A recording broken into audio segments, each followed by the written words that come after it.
Iigting ng City Disaster Risk Reduction and Management Office o CDRRMO ng Alaminos ang kahandaan ng mga personnel sa water search and rescue sa pagsamit ho ng Semana Santa. So mailalim ho ang CDRRMO personnel at ilang kasapi ng Barangay Disaster Response Teams sa ilang araw ho na pagsasanay sa pagresponde sa mga hindi inaasahang aksidente sa katubigan.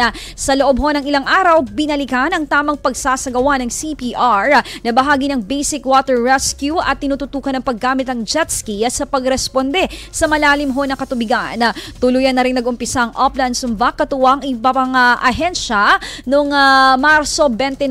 Kaugnay nito, patuloy na nakaantabay ang tanggapan sa pagtitiyak ng kaayusan at kaligtasan ng mga turista sa lungsod bilang isa sa mga pangunahing dinarayo tuwing bakasyon. IFM News. IFM News. IFM News.